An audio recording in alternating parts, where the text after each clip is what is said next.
आज हम पहले यह दिखाएंगे कैसे भारत के लोकसभा चुनाव में अब हिटलर और पुतिन की एंट्री हो गई है। नेताओं की जुबान पर हिटलर और पुतिन वाले बयान चर्चा का विषय बने हुए हैं।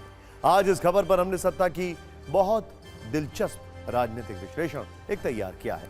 फिर दिखाएंगे आज कैसे प्रधानमंत्री मोदी ने हनुमान जयंती के मौके पर मंच से गदा उठा ली और कांग्रेस पर सियासी बयानों की गदा चला ली। पीएम ने कहा कांग्रेस के राज में हनुमान चालीसा पढ़ना और सुनना तक गुनाह हो गया। फिर गृह मंत्री अमित शाह ने बंगाल की मुख्यमंत्री ममता बनर्जी और कांग्रेस को सीए वाला चैलेंज भी दे डाला है। अमित शाह ने कहा है कि किसी की हिम्मत नहीं है जो सीए को रोक ले। इस पर ममता बनर्जी ने भी जोरदार जवाब दिया है। रामनवमी के दिन बंगाल में हुई हिंसा पर कलकत्ता हाई कोर्ट ने ममता बनर्जी को खूब सुनाया है। कोर्ट ने कहा रामनवमी पर जिन निर्वाचन क्षेत्रों में हिंसा हुई वहां इलेक्शन कमीशन चुनाव न कराने पर विचार करे। साथ ही हिंसा की जांच एनआईए से कराने को कहा है। और सूरत में बिना किसी विरोध के बीजेपी की जीत के बाद सत्ता वाली फिक्सिंग के आरोप लग रहे थे। इसे लेकर एक नया ट्विस्ट है।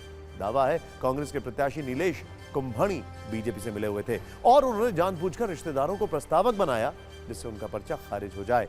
इसकी भी आज इनसाइड स्टोरी हम आपको दिखाएंगे। और दिल्ली के राउज एवेन्यू कोर्ट ने आज केजरीवाल की न्यायिक हिरासत को 7 मई तक बढ़ा दिया है। इससे साफ हो गया है कि केजरीवाल लोकसभा चुनाव के दूसरे और तीसरे फेज की वोटिंग के दौरान भी जेल में रहेंगे। और आज हम आपको कुदरत के हॉरर शो की आहट भी सुनाएंगे। इसरो ने कुछ सैटेलाइट तस्वीरों से पहाड़ों पर ग्लेशियर तोड़ संकट का दावा किया है। आज सत्ता में उन लोगों के लिए भी बहुत जरूरी खबर जो गर्मी की छुट्टियों में गाड़ियां उठाकर हिल स्टेशन का मजा लेने पहुंच जाते हैं। सत्ता की पहली कुंजी का फोकस लोकसभा चुनाव के दूसरे चरण की वोटिंग से पहले हो रहे सियासी महासंग्राम पर है। इस वक्त पूरा देश मौसमी गर्मी और चुनावी गर्मी दोनों की तपिश महसूस कर रहा है। इनमें भी चुनावी गर्मी एकदम झुलसा देने वाली है। मौसमी गर्मी पर भारी पड़ रही है। नेताओं के बयान इस तरह आपस में टकरा रहे हैं जैसे महाभारत और रामायण के सीरियल में तीर टकराते थे कि वोटर चकरा जाए। इस समय 24 वाले चुनावी विमर्श में जमीनी मुद्दों के बजाय बयानों की आग ही आग है। इसमें भी तानाशाही वाले शब्द बाण आज ट्रेंड कर रहे हैं। हिटलर और पुतिन जैसे नाम लेकर तानाशाहों के अत्याचार के उदाहरण दिए जा रहे हैं। इनसे तुलना की जा रही है। चारों तरफ से टारगेट प्रधानमंत्री नरेंद्र मोदी पर है। हिंदू मुसलमान वाली पॉलिटिक्स तो चल ही रही थी, लेकिन पिछले 24 घंटे में विमर्श हिटलर पुतिन तक पहुंच गया है। जर्मनी के तानाशाह हिटलर का नाम लेकर और वर्ष 1930 का जिक्र करके पीएम मोदी पर हमले हो रहे हैं। दूसरी तरफ रूस के राष्ट्रपति पुतिन ने जिस तरह सत्ता को अपनी मुट्ठी में कर लिया है उसका उदाहरण देकर पीएम मोदी पर हमले किए जा रहे हैं। और यह काम मोदी विरोधी तिकड़ी ने किया है। मोदी विरोधी तिकड़ी का मतलब है वो 3 नेता जिनके टारगेट पर पीएम मोदी और उनका चुनावी नैरेटिव। कौन है? पहला नाम है एआईएमआईएम के अध्यक्ष असदुद्दीन ओवैसी। उनकी जुबान पर हिटलर का नाम बार बार आ रहा है। ओवैसी पीएम मोदी की तुलना हिटलर से कर रहे हैं। ओवैसी का कहना है कि पीएम मोदी के भाषण में मुस्लिमों के खिलाफ वही आग है जो साल 1930 से पहले यहूदियों के खिलाफ हिटलर के भाषणों में थी।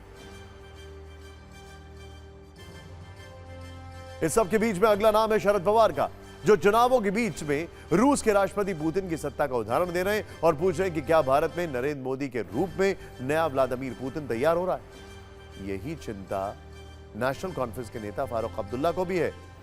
मतलब तेलंगाना, महाराष्ट्र से लेकर जम्मू कश्मीर तक के नेताओं की चिंता एक ही सूत्र में बंधी हुई है और उस सूत्र का नाम है नरेंद्र मोदी। इस मोदी विरोधी तिकड़ी ने किस तरह प्रधानमंत्री पर तीखा हमला किया, इसे बयानों की मदद से डिकोड करते हैं। कल का भाषण नरेंद्र मोदी का ऐसा नजर आ रहा था कि हिटलर बोल रहा है, भारत का वजीर आजम नहीं बोल रहा है। मैंने अपनी तकरीर में कहा था कि आज भारत का मुसलमान 1930 के यहूदियों की तरह जर्मनी में जो यहूदी थे अपने आप को समझता है। और यहूदियों में जब हिटलर ने यहूदियों को गैस के चेंबर में डालकर मार दिया, ऐसे ही नहीं डाला, पहले हिटलर ने तकरीर करना शुरू कर दिए यहूदियों के खिलाफ। आंतरराज्यकर्ता म्हणजे मी यांच्या पूर्ण रशियाचं प्रशासन, रशियाची शासन यंत्रणा आणि त्या व्यक्तीचं नाव पुतीन. आज या देशामध्ये मोदींच्या रूपानं नवीन पुतीन तयार होतं का काय ही चिंता या देशाच्या जनतेला आहे. Changing of constitution has been told. They themselves are saying it. कि हमने आईन बदलाना है, हमने ये संविधान बदलाना है. ये एक ही दफ़ा इलेक्शन होगा और जिस तरह प्यूटन साहब बैठे हुए हैं इसी तरह ये भी अपने वज़ीर आज़म को बिठाना चाहेंगे. जो जब तक वो जिंदा हैं वो रहेंगे, दूसरा आएगा वो भी चलाएगा. ओवैसी के आरोप पर केंद्रीय मंत्री गिरिराज सिंह ने जवाब दिया. उन्होंने पूछा कि अगर पीएम मोदी हिटलर होते तो क्या ओवैसी की जुबान इस तरह खुलती? नहीं, हिटलर शाही मोदी अगर हिटलर शाही होते तो ओवैसी की जुबान खुलती, भारत माता को गाली देते. नहीं, हिटलर शाही मोदी अगर हिटलर शाही होते तो ओवैसी की जुबान खुलती, भारत माता को गाली देते. अगर दूरबीन लेकर भी ढूंढने की कोशिश करेंगे आप तो शायद दूर दूर तक वो मुद्दे आपको शायद कहीं सुनाई दे दें या हेयरिंग एड्स की जरूरत पड़े. वो विकास, बेरोजगारी, प्रगति, बहुत सारी चीजें ना, वो सब मुद्दे होते हैं ना चुनाव के. कहां गए वो? 2024 की सत्ता के लिए हो रही सियासी महाभारत में अब बात करते हैं सियासी गदा युद्ध की, जिसकी तस्वीर राजस्थान में देखने को मिली. आज हनुमान जयंती के मौके पर पीएम मोदी राजस्थान के टोंक सवाई माधोपुर पहुंचे, जहां बयानों वाली गदा चल रही थी और शब्दों से विपक्ष पर चोट की जा रही थी. पीएम ने कहा कि कांग्रेस के जाने के बाद पहली बार शांति से पूरे राजस्थान में शोभा यात्रा निकली है. कांग्रेस ने तो राम राम कहने वाले राजस्थान में रामनवमी पर प्रतिबंध लगा दिया था. पीएम ने यह भी कहा कि कुछ दिन पहले कांग्रेस के शासन वाले कर्नाटक में हनुमान चालीसा सुनने पर दुकानदार को पीटा गया था और कांग्रेस राज में हनुमान चालीसा सुनना गुनाह है. यानी मुसलमान मंगलसूत्र, मैनिफेस्टो, संपत्ति सर्वे करके घर छीनना, आरक्षण का अधिकार छीनकर मुसलमानों को देना जैसे कीवर्ड्स के बाद पीएम ने हनुमान चालीसा का नाम लेकर विपक्ष पर हमलों का ट्रिगर दबा दिया. कुछ दिन पहले वहां एक छोटा दुकानदार, उसको सिर्फ इसलिए बुरी तरह से पीटा गया, लहूलुहान कर दिया गया, क्योंकि वो अपनी दुकान में बैठे बैठे हनुमान चालीसा सुन रहा था. ये कांग्रेस की कर्नाटका की सरकार का काम देखिए. आप कल्पना कर सकते हैं कांग्रेस के राज में हनुमान चालीसा सुनना भी गुनाह हो जाता है. कांग्रेस के राज में अपनी आस्था का पालन करना भी मुश्किल हो जाता है. अब सीधी सीधी बात है, जब उनके पार्टी, उनके सारे नेता प्रभु राम का मंदिर बने, प्रभु राम का प्राण प्रतिष्ठा का अवसर हो, मंदिर के लोग जाके रूबरू में आने के लिए निमंत्रण दे, सम्मानपूर्वक निमंत्रण दे और पब्लिकली उस निमंत्रण को ठुकरा दिया जाए तो उनके चेले चपाटे भी हनुमान चालीसा करने वालों को पीटेंगे कि नहीं पीटेंगे भाइयों. हमारे यहां तो सूरज की पहली किरण का स्वागत भी राम राम सा से होता है. राम राम सा. कोई किसी को मिले तो पहले मुंह से निकलता है राम राम सा. कांग्रेस ने तो राम राम सा कहने वाले राजस्थान में राम नवमी पर प्रतिबंध लगा दिया था. कांग्रेस ने शोभा यात्रा पर पत्थरबाजी करने वालों को सरकारी संरक्षण दिया था. आज राजस्थान में पीएम मोदी ने तुष्टीकरण वाली गेंदों पर भी लंबे जुबानी शॉट्स लगाए. पीएम मोदी ने कहा कि यूपीए सरकार ने बार बार दलित आदिवासियों को मिले आरक्षण को कम करके मुसलमानों को देने की कोशिश की और ये कांग्रेस का पायलट प्रोजेक्ट रहा है.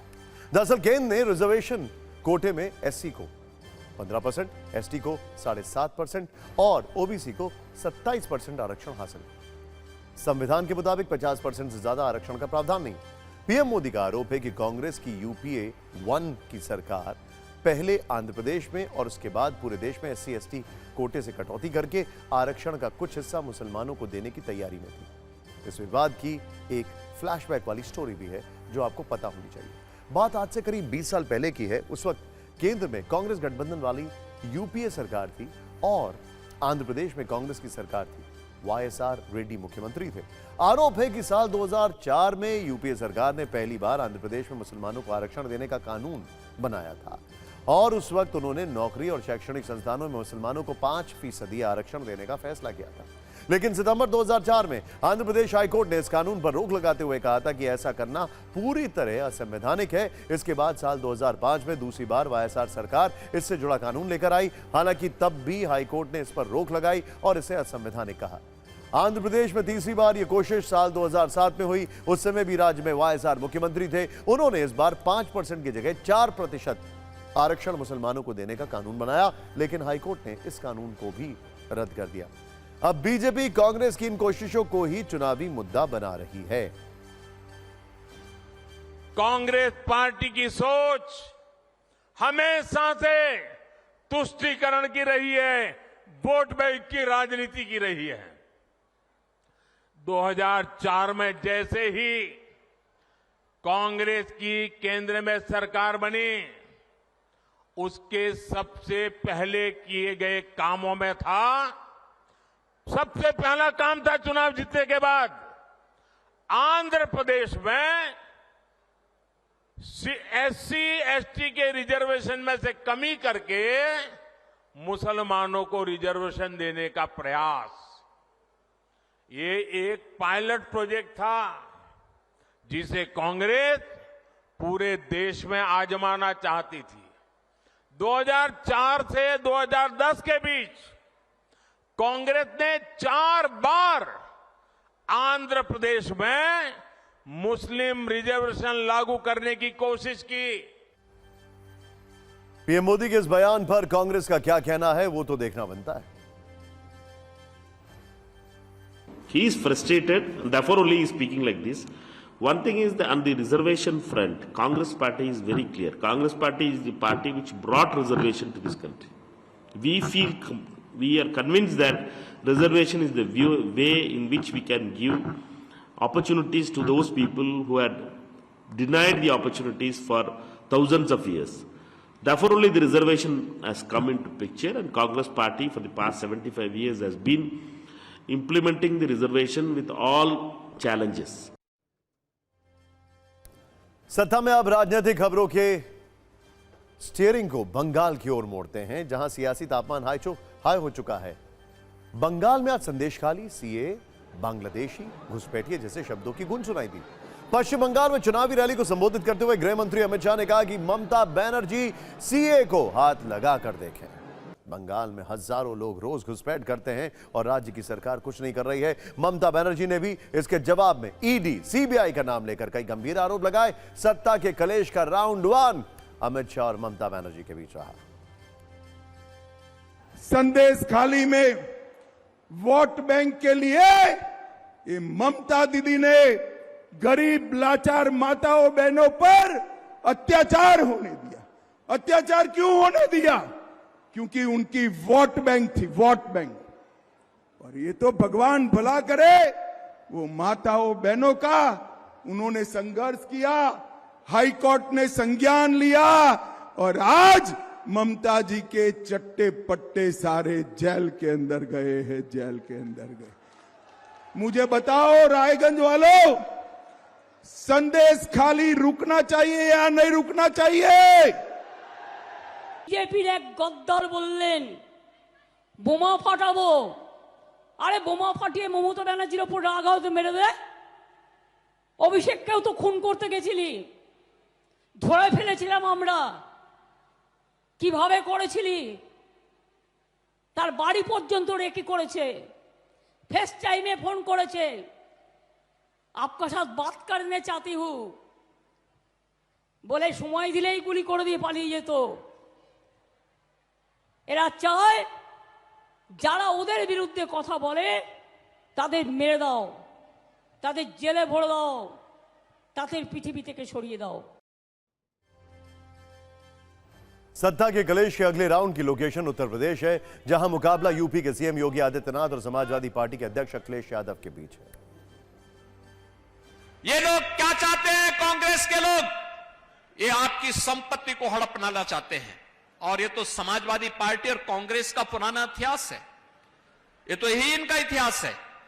वे अपने लिए जीते हैं, और समाजवादी पार्टी को अवसर मिला तो समाजवादी पार्टी ने क्या किया? अपने ही परिवार के सभी लोगों को टिकट दे दिया, किसी बाहरी व्यक्ति को नहीं दिया, सारे टिकट अपने परिवार के लोगों को। पहले देश के अंदर जहां कहीं भी विस्फोट हो जाता था, और अब तो जोर से पटाखा भी फट जाए ना तो पाकिस्तान सफाई देता, कहता नहीं नहीं मैंने नहीं किया है। ये हार का रुझान है। मैंने इसीलिए कहा कि इलेक्शन खत्म होने के बाद चुनावी परिणाम के रुझान आते हैं, लेकिन ये तो चुनाव का पहला चरण खत्म हुआ है, उसी में रुझान आने लगे हैं। ये भाषा का इस्तेमाल करना, इस तरह की बात करना हमारे लोकतंत्र को कमज़ोर करता है। जो स्टेटमेंट आ रहे हैं, हार नहीं रहे, हार चुके हैं। वो कहते हैं कि अब अगर जोर से पटाखा भी फटता है तो पाकिस्तान सफाई देता है। वैसे आतिशबाजी तो चुनावी माहौल में बयानों की ज्यादा हो रही है। आगे बयानों की आंच और बढ़ने वाली है। 4 जून तक आप लगातार सियासी तापमान को बढ़ते हुए देखेंगे। खैर, सत्ता में आगे बढ़ते हैं। आपने मैच फिक्सिंग के बारे में सुना होगा ना, बॉल टेम्परिंग के बारे में भी सुना होगा, लेकिन क्या सत्ता की फिक्सिंग के बारे में सुना है? क्या नॉमिनेशन के दौरान टेम्परिंग के बारे में सुना है? आरोपों की माने तो सब कुछ वही है, बस पिच अलग है। यहां क्रिकेट की पिच नहीं है, बल्कि यहां पर राजनीति की पिच है, जिस पर बल्लेबाज विरोधी दल के साथ मिलकर अपनी ही टीम का गेम जो है वो बिगाड़ देते हैं। लोकतंत्र के लिए सबसे गंभीर बात इसलिए है क्योंकि ये आरोप लोकसभा चुनाव को लेकर लग रहे हैं। कांग्रेस का आरोप है कि 2024 लोकसभा चुनाव में बीजेपी को गुजरात के सूरत में जो पहली निर्विरोध जीत मिली है वो फिक्स थी। कल सत्ता में भी हमने दिखाया था कि गुजरात के सूरत में बीजेपी के प्रत्याशी मुकेश दलाल को निर्विरोध विजेता घोषित कर दिया गया था, क्योंकि उनके खिलाफ उतरे कांग्रेस उम्मीदवार की उम्मीदवारी रद्द हो गई और 8 निर्दलीय प्रत्याशियों ने अचानक नामांकन वापस ले लिया। सोचिए, वोटिंग से भी करीब 15 दिन पहले इस सीट का नतीजा आ गया। 3 आरोपों पर गौर करिए। पहला आरोप, ध्यान से देखिएगा अब जो हम आपको बताने वाले हैं। पहला आरोप यह है कि बीजेपी की ओर से कांग्रेस प्रत्याशी नीलेश कुंभणी को ऑपरेशन निर्विरोध जीत वाली स्क्रिप्ट पहले से मिली हुई थी। नीलेश कुंभणी ने अपने नामांकन पत्र के प्रस्तावकों में कांग्रेस कार्यकर्ता और काडर मेंबर के बजाय रिश्तेदारों और करीबियों को रखा था। यही नहीं, पर्चा दाखिल करते वक्त भी कुंभणी किसी भी प्रस्तावक को चुनाव अधिकारी के सामने नहीं लेके गए थे। इसी वजह से कुंभणी का पर्चा रद्द हुआ और सीट बीजेपी के खाते में चली गई। अब पिछले कई घंटों से कांग्रेस के प्रत्याशी अंडरग्राउंड है। प्रस्तावकों की भी कोई जानकारी नहीं है।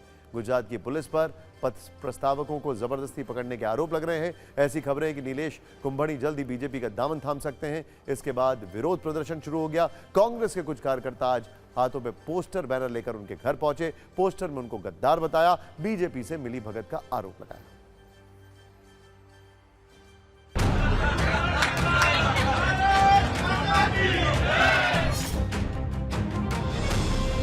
हमारे वकीलों ने कहा कि कानून कहता है कि हमें उनको क्रॉस करने का अधिकार है। आप लाइए उन चारों को हम पूछना चाहते हैं। चारों को पुलिस कहां लेके गई, क्या हुआ, उसको इलेक्शन कमीशन की जिम्मेवारी कि उनको वहां पे पेश करें। कोई पेश नहीं हुआ। जरूर हम जाएंगे हाई कोर्ट, सुप्रीम कोर्ट, लड़ेंगे, पर अभी जो बदनामी होगी इसकी जिम्मेवारी कौन लेगा? कोई एक सीट के लिए ऐसा ऑपरेशन करना हो भारतीय जनता पार्टी का कभी स्वभाव नहीं रहा। कोई एक सीट के लिए ऐसा ऑपरेशन करना हो भारतीय जनता पार्टी का कभी स्वभाव नहीं रहा।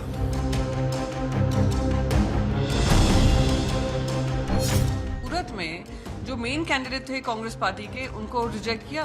फिर जो सब्स्टिट्यूट कैंडिडेट थे उनको भी रिजेक्ट किया, और सारे इंडिपेंडेंट जिन्होंने फॉर्म्स भरे थे सबने वापस ले लिया। तो क्या प्रेशर डाला होगा? तो यही इनकी डेमोक्रेसी बनी रहेगी कि बगैर वोट डाले भारतीय जनता पार्टी के लोग चुनकर आ जाएं और नरेंद्र मोदी जी सरकार बनाए रखें। कांग्रेस के लोग और दूसरी राजनीतिक पार्टियां कह रही हैं यह लोकतंत्र के लिए खतरा है। आपके सांसद यदि निर्विरोध जीत जाएं तो लोकतंत्र मजबूत हो गया, और हमारा एक सांसद निर्विरोध जीत गया तो लोकतंत्र कमजोर हो गया। इस देश की जनता के पीठ में छुरा मारने की तैयारी है। इस देश की जनता को चुनाव से वंचित किया जाएगा। सूरत एक झांकी है, पूरा देश बाकी है। सूरत में चुनाव खत्म हुआ है, पूरे देश में चुनाव खत्म होगा। ये प्रधानमंत्री नरेंद्र मोदी की सोच है।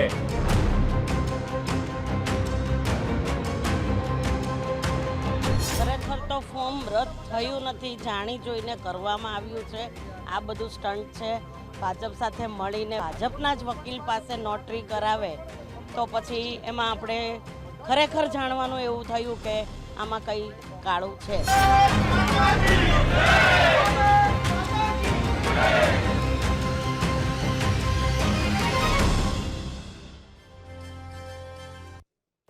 अब जरा 3 संकेतों से समझिए कि कैसे सूरत की सीट पर अंदर ही अंदर खेला होगा। 20 अप्रैल को सूरत में कांग्रेस कैंडिडेट नीलेश कुंभानी के नामांकन पर्चे में गवाहों के हस्ताक्षर में गड़बड़ी की शिकायत मिली। जिला निर्वाचन अधिकारी ने इस मामले में नीलेश कुंभानी से 22 अप्रैल सुबह 11 बजे तक जवाब मांगा था। गड़बड़ी की शिकायत के अगले ही दिन 21 अप्रैल को कलेक्टर और चुनावी अधिकारी के सामने सुनवाई में हस्ताक्षर करने वाले चारों गवाह गायब थे, जिसके बाद नीलेश कुंभानी का फॉर्म रद्द कर दिया गया और 22 अप्रैल को बीजेपी प्रत्याशी मुकेश दलाल निर्विरोध निर्वाचित। इस मामले में कांग्रेस ने चुनाव अधिकारी के सामने तथ्य रखे हैं। पार्टी का आरोप है कि बिना हस्ताक्षर की जांच कराए फैसला सुना दिया गया। कांग्रेस के नेता अभिषेक मनु सिंघवी ने चुनाव रद्द करने की मांग की। इस पूरे मामले में जो नजरिया 9 है उसके पीछे नोटा वाला सवाल है। ध्यान से देखिएगा आप। जिस सीट पर वोटिंग से 15 दिन पहले ही नतीजा आ गया हो, वहां वोटरों के नोटा वाले अधिकार का क्या होगा? क्या इस तरह नतीजा आने से वोटरों के अधिकारों की अनदेखी नहीं हुई है? हालांकि यह भी एक सच है कि आजादी के बाद से अब तक कम से कम 35 उम्मीदवार निर्विरोध जीत चुके हैं।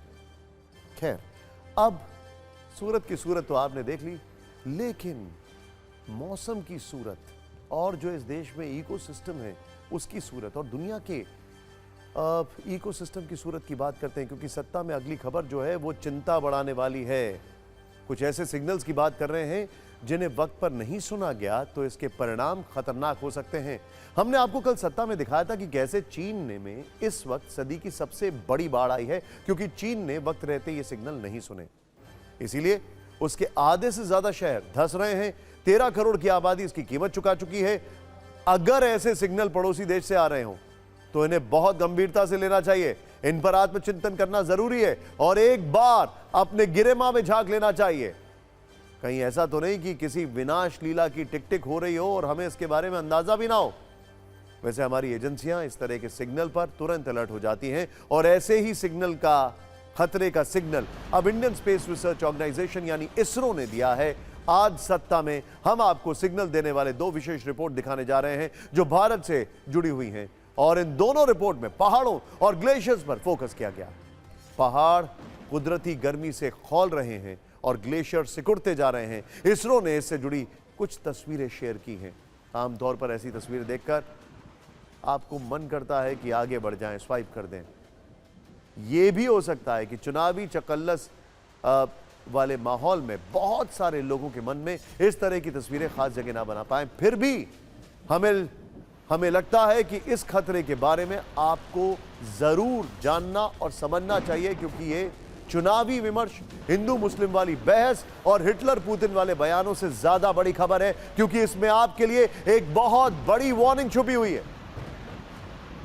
हम आपको हिमालय वाला हॉरर शो दिखाते हैं जिसे लेकर इसरो ने कुछ सैटेलाइट तस्वीरें जारी की हैं और खतरे का अलार्म बजाया है। हिमालय के पहाड़ों को दुनिया का 3rd पोल कहा जाता है और इसकी वजह है यहां बड़ी संख्या में ग्लेशियर की मौजूदगी। लेकिन अब यह इलाका ग्लोबल वार्मिंग की वजह से बहुत ही बुरी तरह प्रभावित हो रहा है, क्योंकि बर्फ पिघलती जा रही है और ग्लेशियर सिकुड़ते जा रहे हैं।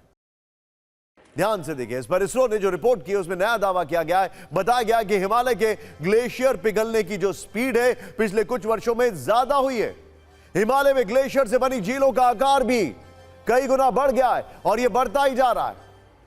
यह दावा इसरो ने वर्ष 1984 से वर्ष 2022 तक की तस्वीरों का विश्लेषण करने के बाद किया है और कहा है कि ग्लोबल वार्मिंग का खतरनाक असर हिमालय के ग्लेशियर पर पड़ रहा है और इसी के बाद माना जा रहा है कि अगर ग्लेशियर से बनी झील टूटी तो लोगों को बहुत बड़ी आपदा झेलनी पड़ेगी।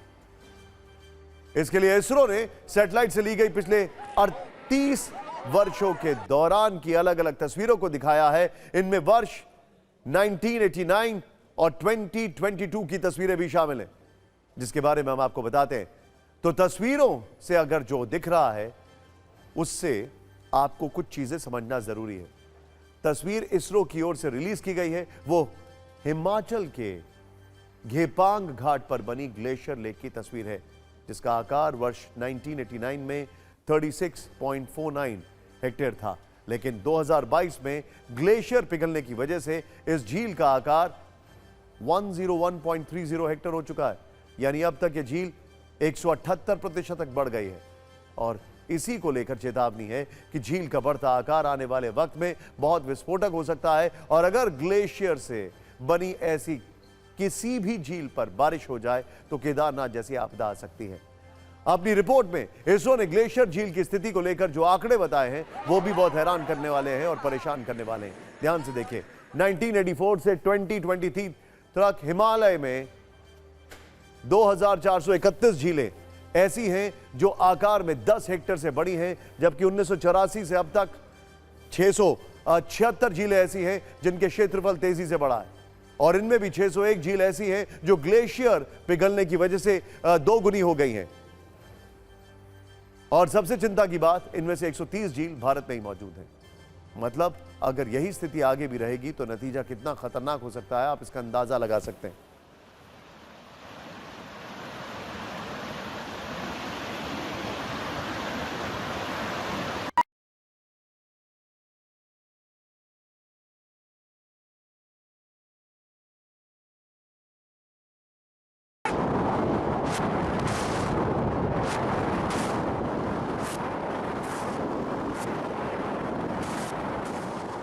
अब हम आपको पहाड़ों से आ रहे खतरे वाले दूसरे सिग्नल के बारे में बताते हैं। यह तस्वीर आपको याद होगी जो कुछ महीने पहले मनाली से आई थी, जब सैकड़ों लोग एक साथ नए साल और क्रिसमस का जश्न मनाने पहुंच गए थे और हर ओर गाड़ियों की लंबी लाइन लग गई थी। अभी कुछ दिन बाद इस तरह की तस्वीरें आपको फिर देखेंगी जब लोग अपने परिवार के साथ छुट्टी मनाने हिल स्टेशन पर जाएंगे। लेकिन उससे पहले आपके लिए एक चिंताजनक खबर आई है। पहाड़ों पर लोग इसलिए जाते हैं कि शहरों के प्रदूषण से राहत मिले, लेकिन अब हिल स्टेशन पर भी पेट्रोल डीजल वाली दूषित हवा है और अब पहाड़ों के प्रदूषित दिन आ गए हैं। यानी पहाड़ों पर आपका वेकेशन अब पोल्यूशन वाला हो सकता है। एक रिसर्च में दावा किया गया है कि पहाड़ों पर पिछले कुछ वर्षों में गाड़ियां 200 गुना बढ़ी हैं और इसी वजह से अब पहाड़ों का दम फूल रहा है और अब पहाड़ों को भी ऑक्सीजन की जरूरत है। इसीलिए आज ये खबर वो लोग जरूर देखें जो छुट्टियां आते ही अपनी गाड़ियां लेकर पहाड़ों पर पहुंच जाते हैं। दरअसल नैनीताल के आर्यभट्ट विज्ञान शोध संस्थान और दिल्ली विश्वविद्यालय के कुछ शोधकर्ताओं ने हिमालय और पहाड़ों की स्थिति पर वर्षों रिसर्च की और फिर यह दावा किया गया है कि अब हिमालय की हवा में भी सांस लेना मुश्किल हो गया। हिमालय क्षेत्र की हवा में 80% कार्बन का हिस्सा पेट्रोल डीजल के धुएं से फैल रहा है और पहाड़ों पर पर्यटकों की बढ़ती भीड़ इस प्रदूषण की सबसे बड़ी वजह है। शोधकर्ताओं के मुताबिक पिछले कुछ वर्षों में हिमालय में गाड़ियों की संख्या में कई गुना इजाफा हुआ है और उत्तराखंड हिमाचल में 10 वर्षों में गाड़ियों की आवाजाही 200 गुना हो गई। यानी पिछले कुछ समय में पहाड़ों पर पॉल्यूशन इतना ज्यादा बढ़ गया है कि अब वहां सांस लेना भी मुश्किल हो रहा है।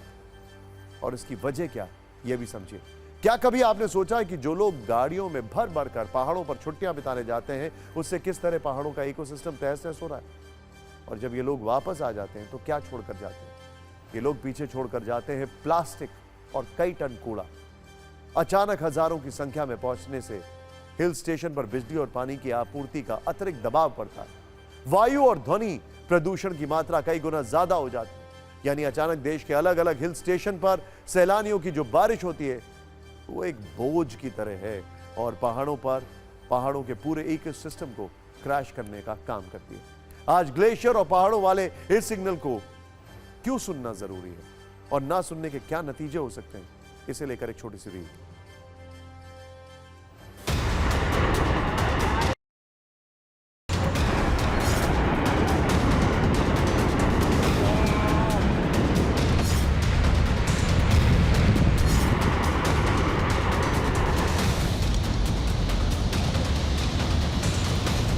इसरो ने एक अध्ययन किया, अभी कुछ समय पहले उसकी रिपोर्ट भी आई थी। इसरो के अनुसार कि जो हिंदू कुश हिमालय है और उन हिंदू कुश हिमालय में एरोसोल बढ़ रहे हैं। एरोसोल का मतलब है कि एक ऐसा कॉन्सेंट्रेशन हवाओं का, प्रदूषण का जो एक साथ होता है उसे एरोसोल कहते हैं।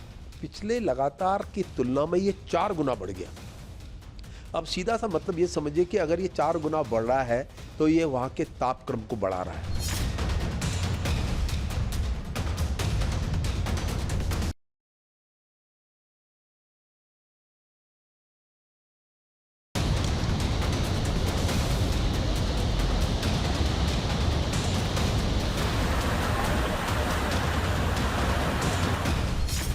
सबसे संवेदनशील हिमालय ही इसको दर्शाएगा और जो दिखाई दे रहा है हिमखंडों के पिघलने से करीब 54,000 के लगभग छोटे मोटे ग्लेशियर हैं, तो उन पर सीधा असर पड़ेगा। तो आपके पानी के संकट खड़े हो जाएंगे। आने वाले समय में पूरा हिमालय को आप ये भी मान के चलिए ये क्लाइमेटिक गवर्नर भी है। और सत्ता में अब बात कर लेते हैं सत्ता इंपैक्ट की, क्योंकि जब सत्ता में खबर चलती है तो असर की गारंटी है। असर की गारंटी है। हमने कुछ दिन पहले सत्ता में आपको मसालेदार खबर दिखाई, नहीं मसालों की खबर दिखाई थी, और अब भारत सरकार ने इन मसालों की खबर ले ली है। मसालों की खबर दिखाई हमने और भारत सरकार ने इन मसालों की खबर ले ली है। हमने आपको बताया था कि कैसे कुछ मसालों में कीटनाशक की वजह से उन्हें सिंगापुर और हांगकांग में बैन कर दिया गया है। ये देखिए, और अब इन मसालों पर विदेश में हुए एक्शन के बाद भारत सरकार अलर्ट हो गई है। सरकार ने तय किया है कि वो सभी कंपनियों के मसालों की जांच कराएगी। इसके लिए सभी फूड कमिश्नर्स को मसालों के सैंपल लेने के निर्देश दिए गए हैं। खबर है कि 3 से 4 दिनों में सैंपल जमा हो जाएंगे और करीब 20 दिन में इनकी लैब रिपोर्ट आ जाएगी। और अगर इन मसालों में किसी तरह की हानिकारक तत्व मिले तो कंपनियों पर एक्शन भी लिया जाएगा। लेकिन अब सत्ता के अंत में पोएट्री कैमरा यानी शायर कैमरा से आपका परिचय करवा देते हैं। यह दुनिया का पहला ऐसा कैमरा है जो क्लिक करने पर फोटो नहीं कविताएं प्रिंट करता है। यह दिखता है तो पोलरॉइड कैमरे जैसा, लेकिन इसका अंदाज एकदम शायरों वाला है। यह कैमरा छवियों को पहचान कर और उन्हें कविताओं में बदलने की क्षमता रखता है। इस कैमरे में कविता की विभिन्न शैलियों का चुनाव किया जा सकता है। इसमें ओपन एआई के GPT-4 एआई मॉडल का इस्तेमाल किया गया है। इसमें कविता सेव नहीं होती, प्रिंट होकर सामने आ जाती है। कविता की रचना के बाद उसकी एक ही कॉपी मिलती है और किस्सा खत्म।